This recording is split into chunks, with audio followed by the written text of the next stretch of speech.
Selamat pagi Bapak Ibu guru hebat di seluruh Indonesia. Salam sejahtera bagi kita semua. Salam dan bahagia.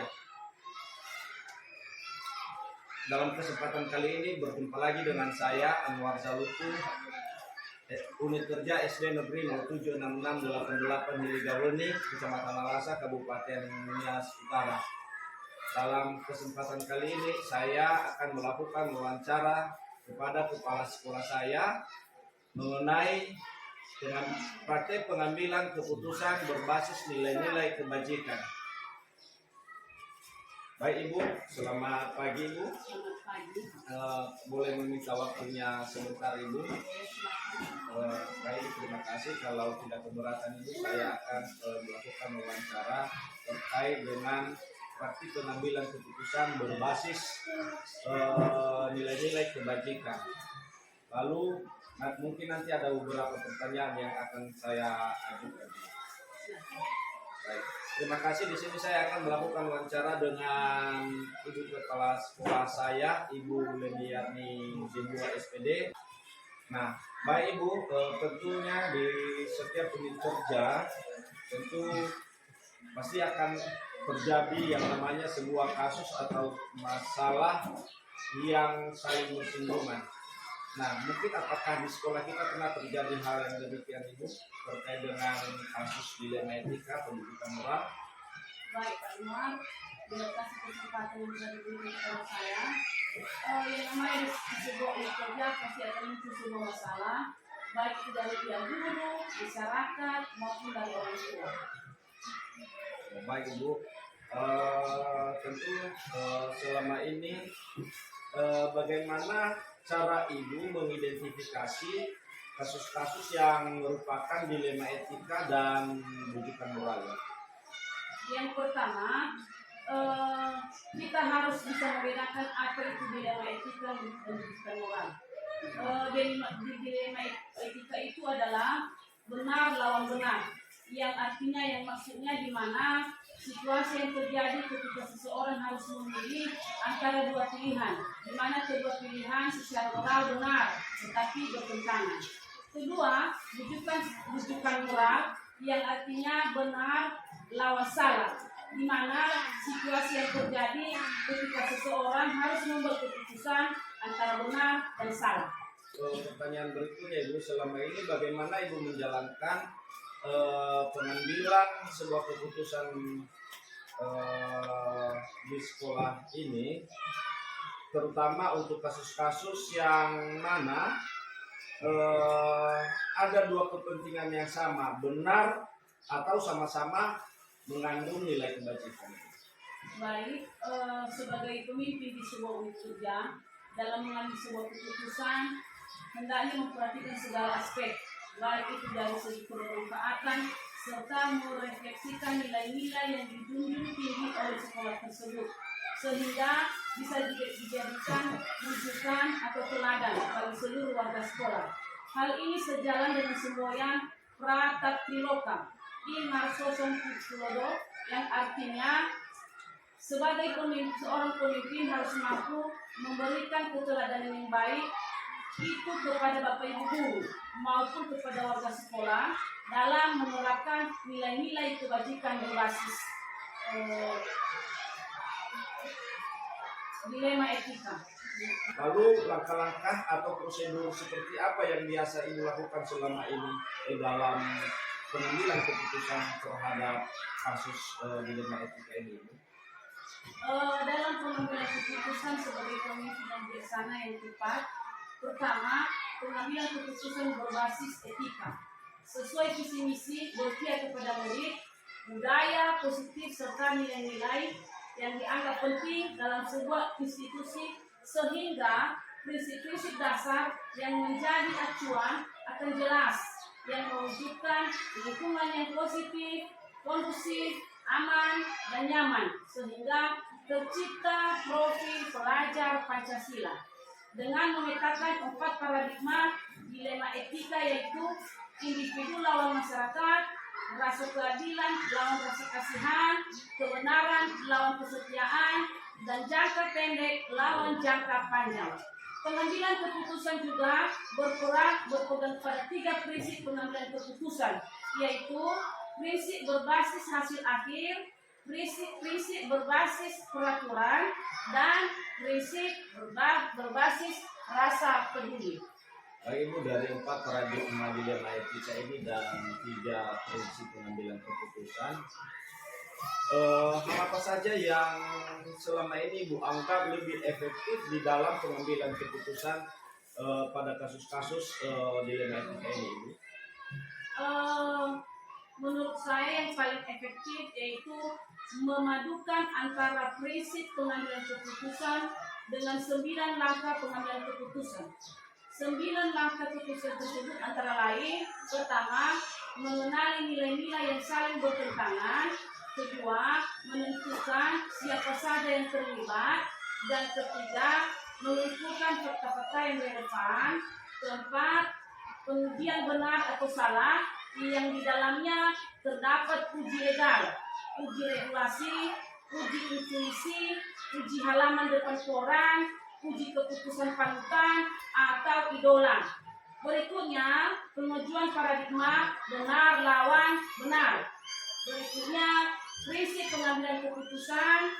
Berikutnya, investigasi opsi trilema. Berikutnya, setelah membuat keputusan. Dan terakhir, tinjau lagi keputusan tersebut dan refleksinya. Baik Ibu, terima kasih. Berarti ada 9 langkah pengambilan keputusan ya Ibu. Lalu menurut Ibu, selama pengambilan keputusan ini, tantangan apa saja yang Ibu hadapi di dalam pengambilan keputusan terkait kasus dilema etika ini? Tantangan yang saya hadapi, pertama, kita dihadapkan dalam situasi serba salah karena sama-sama benar.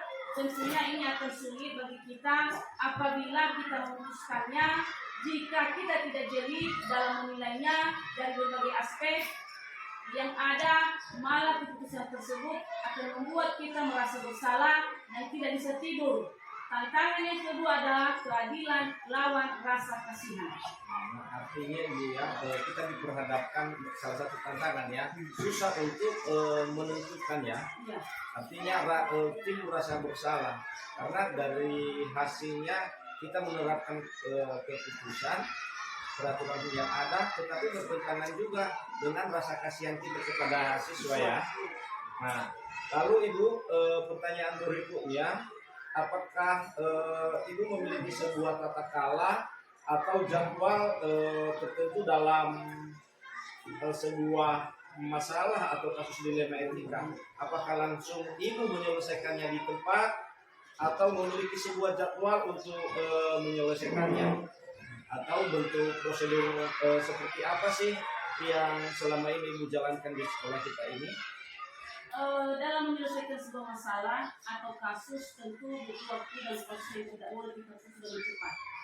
Kita harus memperhatikan dan membandingkannya dan meminta pendapat Bapak Ibu. Kita harus memperhatikan dalil-dalil yang berlaku dan bertolak belakang dengan kepentingan bersama. Masalah waktu penyelesaiannya tergantung dari sebuah kasus. Artinya, ketika kasus itu membutuhkan berbagai pertimbangan, tentu akan membutuhkan waktu yang lebih lama. Lalu pertanyaan berikutnya Ibu, adakah seseorang atau faktor-faktor yang selama ini mempermudah Ibu atau membantu Ibu dalam pengambilan sebuah keputusan terkait kasus dilema etika ini, Ibu? Tentu ada. Kita sebagai manusia sosial, tentu dalam melaksanakan sebuah tindakan, tentu kita butuh teman, berbagi, terutama keluarga di sekolah maupun kerabat lainnya. Kalau di sekolah, teman-teman berbagi kita adalah Bapak Ibu guru. Karena dengan berbagi dengan orang lain, kita akan mendapatkan ide-ide atau solusi-solusi dari permasalahan yang ada dalam menyelesaikannya. Baik, artinya kan salah satu masukan yang sangat baik bagi saya Ibu. Artinya kita harus berbagi dengan Bapak Ibu guru. Dengan berbagi kita bisa mendapatkan solusi-solusi atau ide-ide cemerlang dari rekan kerja ya Ibu. Ya. Baik Ibu, pertanyaan yang terakhir sekali Ibu, dari semua hal yang telah Ibu sampaikan, penjelasan tadi saya sudah cukup mengerti dan kira-kira pembelajaran apa yang dapat kita petik dari pengalaman Ibu dalam mengambil sebuah keputusan terkait kasus dilema etika ini? Baik Pak Anwar, pengalaman saya menjadi seorang pemimpin ini tidaklah mudah karena memiliki tanggung jawab moral terutama dalam mengambil satu kebijakan atau keputusan. Dalam pengambilan keputusan terkait kasus dilema etika yang paling utama adalah ciptakan kepercayaan masyarakat dengan berpegang pada 3 prinsip pengambilan keputusan dan 9 langkah pengambilan keputusan. Demikian. Oh, baik Ibu, terima kasih. Salah satu masukan yang sangat baik di sini ya Ibu. Artinya satu hal yang saya kutip tadi, kita harus menjaga kepercayaan masyarakat terhadap kita di dalam pengambilan keputusan. Artinya kita harus bersifat adil ya dalam pengambilan keputusan. Baik Ibu, terima kasih atas waktu yang telah diberikan untuk melakukan wawancara ini untuk saya sebagai calon pengurus dalam menyelesaikan tugas. Baik Bapak, Ibu dan sahabat guru penggerak dimanapun berada, demikian saja wawancara saya terkait tugas modul 3.1 di sekolah SD Negeri 076688 Hiligabeni, Kecamatan Palasa, Kabupaten Nias Utara. Salam dan bahagia. Pada kesempatan kali ini, saya berada di sekolah SD Negeri 07511 Tua Ununa Meletumula, Kecamatan Alasa, Kabupaten Nias Utara, ingin melakukan wawancara dengan Bapak Kepala Sekolah atas nama Darius Saluku SPD. Pada kesempatan ini, saya akan melakukan wawancara dengan Bapak Darius Saluku bagaimana cara-cara pengambilan keputusan, baik itu kasus dilema etika maupun rujukan moral. Baik Pak Darius, selamat siang Pak. Selamat siang Pak. Kalau boleh meminta waktunya sedikit Pak untuk melakukan wawancara tentang cara-cara pengambilan keputusan berbasis nilai-nilai kebajikan sebagai seorang pemimpin. Oke Pak, tidak masalah. Baik Pak, terima kasih atas waktu yang telah diberikan kepada saya untuk melakukan wawancara dengan Bapak. Dan di sini nanti Pak saya akan mengajukan beberapa pertanyaan Pak. Iya.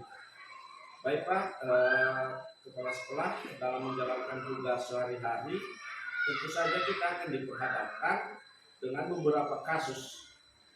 Mungkin saja semua kasus yang tidak kita harapkan.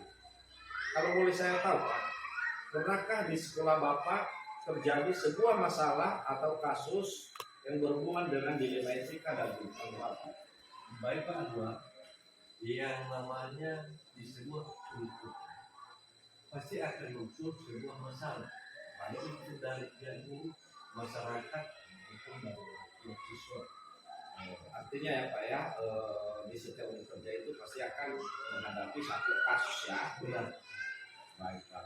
Nah, selama ini Pak, ketika Bapak menghadapi masalah tersebut, bagaimana cara Bapak untuk mengidentifikasi kasus-kasus yang merupakan kasus dilema etika dan bujukan moral? Baik Pak Anwar, untuk mengidentifikasi itu sebuah kasus, baik itu dilema etika maupun bujukan moral. Yang pertama, kita harus bisa membedakan apa itu dilema etika dan bujukan moral. Dilema etika, benar melawan benar, adalah situasi yang terjadi ketika seseorang harus memilih antara dua pilihan, sedangkan rujukan moral benar melawan salah, yaitu situasi yang terjadi ketika seseorang itu harus membuat keputusan antara benar dan salah. Nah, artinya perbedaannya terlihat ya Pak. Berarti kita bisa mengidentifikasi kalau dilema etika itu benar melawan benar dan rujukan moral itu benar melawan yang salah ya Pak. Lalu Pak, pertanyaan berikutnya Pak, bagaimana Bapak menjalankan pengambilan keputusan di sekolah ini, terutama untuk kasus-kasus yang mana ada dua kepentingan, yang sama-sama benar atau sama-sama mengandung nilai kebaikan. Begini Pak, sebagai pemimpin di sebuah universitas, dalam mengambil sebuah keputusan, hendaknya sebijak mungkin dengan memperhatikan segala aspek, baik itu dari segi bermanfaat serta merefleksikan nilai-nilai yang dijunjung tinggi oleh sekolah tersebut sehingga bisa dijadikan rujukan atau teladan bagi seluruh warga sekolah. Kira-kira langkah-langkah atau prosedur seperti apa yang biasa Bapak terapkan di dalam pengambilan sebuah keputusan, Pak? Nah, dalam pengambilan keputusan sebagai pemimpin yang bijaksana, yang tepat yaitu pengambilan keputusan berbasis etika sesuai visi misi berpihak pada murid dalam sebuah institusi sehingga prinsip-prinsip dasar yang menjadi acuan akan jelas yang mewujudkan lingkungan yang positif, kondusif, aman dan nyaman sehingga terciptanya profil belajar Pancasila dengan memetakan 4 paradigma dilema etika yaitu individu melawan masyarakat, rasa keadilan melawan rasa kasihan, kebenaran melawan kesetiaan, dan jangka pendek melawan jangka panjang. Pengambilan keputusan juga berpegang pada 3 prinsip. Pengambilan keputusan yaitu prinsip berbasis hasil akhir, prinsip berbasis peraturan, dan prinsip berbasis rasa peduli. Baik pada langkah-langkah atau prosedur yang diambil ya Pak ya dalam pengambilan sebuah keputusan terkait praktek pengambilan keputusan dilema etika, ada 3 tadi apa prinsip pengambilan keputusannya. Lalu hal-hal apa saja yang selama ini Bapak anggap lebih efektif dalam pengambilan keputusan pada kasus-kasus dilema etika? Nah, baik Anwar, menurut saya hal yang paling penting dalam pengambilan sebuah keputusan terkait kasus dilema etika maupun kedua yaitu memadukan antara prinsip pengambilan keputusan dengan 9 langkah pengambilan keputusan. Sebagai lain, yang pertama mengenali nilai-nilai yang saling bertentangan, menentukan siapa saja yang terlibat, dan ketiga mengumpulkan fakta-fakta yang relevan. Selanjutnya pengujian benar atau salah, tinjau lagi keputusan Anda dan refleksi. Ya. Kira-kira Pak hal-hal apa saja yang selama ini merupakan tantangan dalam pengambilan keputusan baik itu pada kasus-kasus dilema etika maupun individual? Nah, tantangan atau kesulitan dalam pengambilan keputusan terkait dilema etika yaitu kita diperhadapkan dalam situasi serba salah karena sama-sama benar. Tentunya ini akan sulit bagi kita bila kita untuk memutuskan jika kita tidak jeli dalam menilainya dari berbagai aspek yang ada, malah keputusan tersebut akan membuat kita merasa bersalah dan tidak bisa tidur. Tantangan yang kedua adalah bila melawan rasa kasihan. Lalu Pak, pertanyaan berikutnya Pak, apakah Bapak memiliki sebuah tata kelola atau jadwal tertentu dalam sebuah penyelesaian kasus dilema etika? Apakah Anda langsung menyelesaikannya di tempat atau memiliki sebuah jadwal untuk menyelesaikannya? Bentuk atau prosedur seperti apa yang Bapak jalankan selama ini, Pak? Nah, dalam menyelesaikan sebuah masalah tentu butuh waktu dan proses. Tidak boleh kita putuskan dengan cepat. Kita harus memperhatikan, memperbandingkan, dan meminta pendapat ilmu yang lain. Kita harus memperhatikan dalil-dalil yang berlaku dan bertolak belakang dengan kepentingan bersama. Nah, masalah waktu penyelesaiannya tergantung dari sebuah kasus, yang artinya ketika kasus itu membutuhkan berbagai pertimbangan, tentu akan membutuhkan waktu yang lebih lama. Baik Pak, dari pengambilan keputusan tersebut, tentunya kan ada beberapa pihak yang terkait. Kira-kira adakah seseorang atau faktor-faktor apa saja yang selama ini mempermudah Bapak tidak atau membantu Bapak dalam mengambil satu keputusan terkait kasus dilema etika? Kita sebagai manusia sosial tentu dalam melaksanakan sebuah tindakan kita butuh teman berbagi, terutama keluarga di sekolah maupun kerabat lain.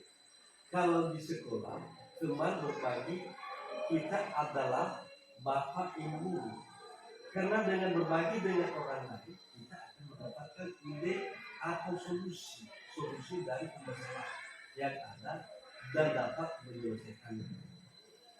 Artinya ya kita harus bertukar pikiran dengan baik itu dengan bapak ibu guru, keluarga. Artinya ada seseorang yang membantu Bapak di dalam menyelesaikannya Pak ya.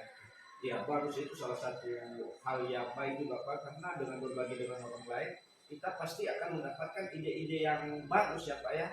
Mungkin kalau kita secara pribadi susah bagi kita untuk mengambil satu keputusan, tetapi dengan ada pertimbangan atau ide masukan dari teman guru, berarti kita dapat menyelesaikannya Pak ya. Salah satu kerjasama yang baik itu Pak. Terima kasih Pak. Ya, Pak. Pertanyaan yang terakhir sekali Pak. Dari semua hal yang telah Bapak sampaikan tadi, kira-kira adakah pembelajaran yang dapat kita petik dari pengalaman Bapak selama ini dalam mengambil keputusan terkait kasus dilema etika? Nah, hal yang penting yang dapat kita petik dalam pengambilan keputusan antara lain menjadi seorang pemimpin yang tidaklah mudah, karena memiliki tanggung jawab moral yang terutama dalam pengambilan satu kebijakan atau keputusan. Dalam pengambilan keputusan terkait kasus dilema etika, yang paling utama adalah ciptakan rasa percaya masyarakat dengan berpegang pada 3 prinsip pengambilan keputusan dan 9 langkah pengambilan keputusan. Mau sekali Pak ya. Artinya pelajaran yang kita petik dari situ, kita harus tetap menjaga rasa kepercayaan masyarakat dan lingkungan sekolah ya Pak ya, dan berpatokan pada 3 prinsip pengambilan keputusan dan 9 langkah pengambilan keputusan. Terima kasih Pak atas waktunya. Ini sangat bermanfaat bagi saya. Mudah-mudahan apa yang telah Bapak sampaikan ini, kami sebagai calon guru penggerak bisa kami terapkan dimanapun berada dalam pengambilan keputusan Pak. Terima kasih atas waktunya Pak. Selamat siang. Demikian saja wawancara saya dengan Kepala Sekolah SD 0751112 Purnama Letumula, Kecamatan Alasa, Kabupaten Nias Utara, dengan Bapak Darius Saluku. Semoga video ini bermanfaat bagi kita sebagai pendidik. Terima kasih dan selamat siang. Salam guru penggerak. Pada kesempatan kali ini saya berada di sekolah SD Negeri 07511 Tua Purnama Letumula, Kecamatan Alasa, Kabupaten Nias Utara, ingin melakukan wawancara dengan Bapak Kepala Sekolah atas nama Darius Saluku SPD. Pada kesempatan ini, saya akan melakukan wawancara dengan Bapak Darius Saluku bagaimana cara-cara pengambilan keputusan, baik itu kasus dilema etika maupun rujukan moral. Baik Pak Darius, selamat siang Pak. Selamat siang Pak. Kalau boleh meminta waktunya sedikit Pak untuk melakukan wawancara tentang cara-cara pengambilan keputusan berbasis nilai-nilai kebajikan sebagai seorang pemimpin. Oke Pak, tidak masalah kita. Baik Pak, terima kasih atas waktu yang telah diberikan kepada saya untuk melakukan wawancara dengan Bapak. Dan di sini nanti Pak saya akan mengajukan beberapa pertanyaan Pak. Iya. Baik Pak, kepala sekolah dalam menjalankan tugas sehari-hari tentu saja kita akan diperhadapkan dengan beberapa kasus. Mungkin saja sebuah kasus yang tidak kita harapkan. Kalau boleh saya tahu Pak, pernahkah di sekolah Bapak terjadi sebuah masalah atau kasus yang berhubungan dengan dilema etika dan kehidupan Bapak? Baik Pak Anwar, yang namanya di sebuah kurikulum pasti akan muncul sebuah masalah, baik itu dari pihak guru, masyarakat, maupun dari pihak siswa.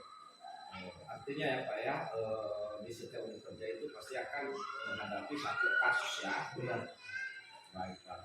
Nah, selama ini Pak, ketika Bapak menghadapi masalah tersebut, bagaimana cara Bapak untuk mengidentifikasi kasus-kasus yang merupakan kasus dilema etika dan bujukan moral?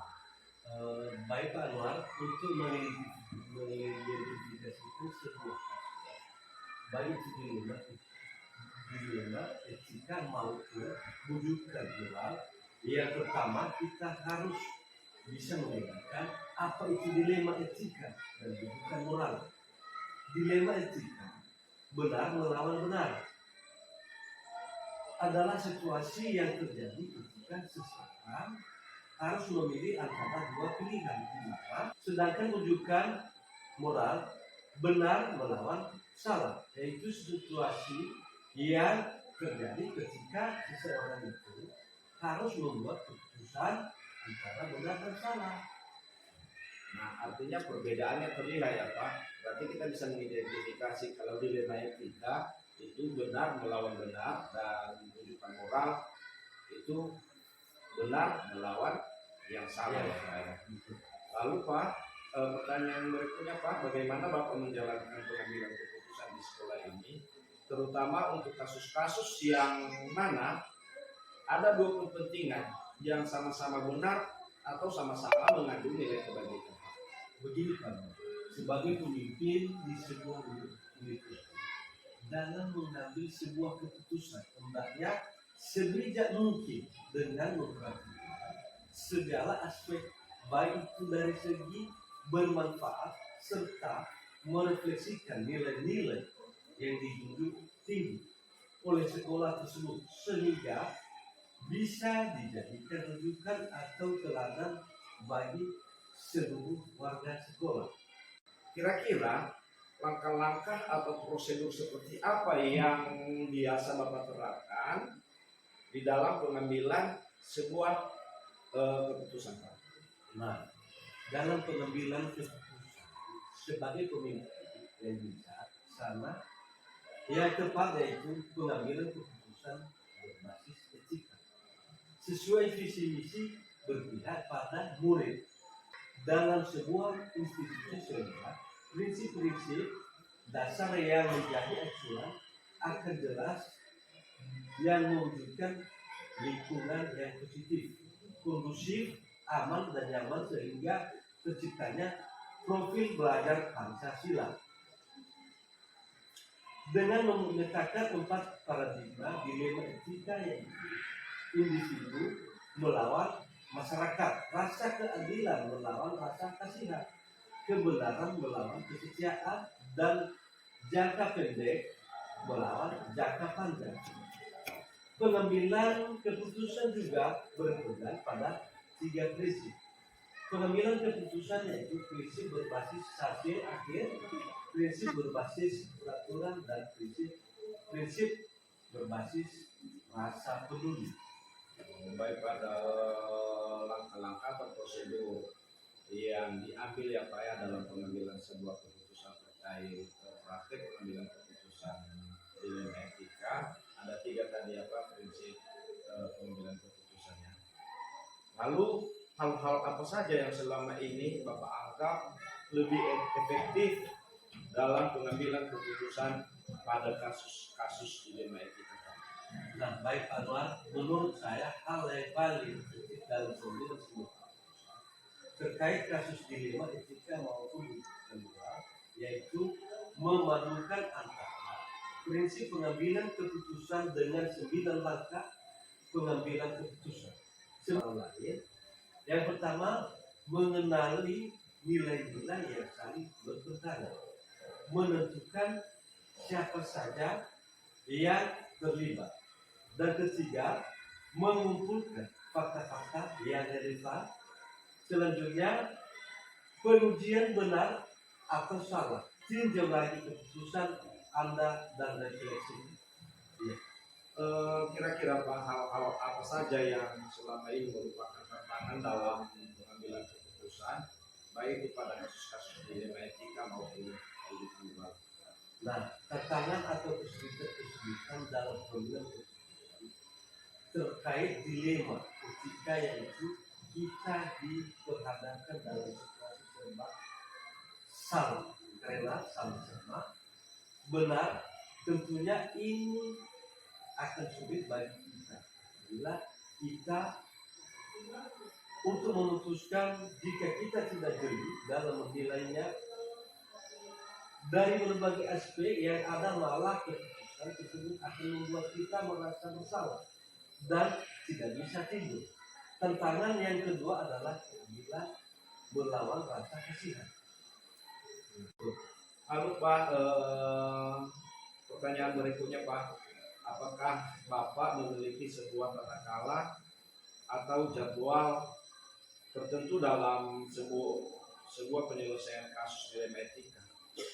Apakah Anda langsung menyelesaikannya di tempat atau memiliki sebuah jadwal untuk menyelesaikannya? Bentuk atau prosedur seperti apa yang Bapak jalankan selama ini? Nah, dalam menyelesaikan sebuah masalah tentu butuh waktu dan proses.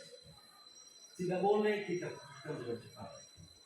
Kita harus memperhatikan, memperbandingkan, dan meminta pendapat ilmu yang lain.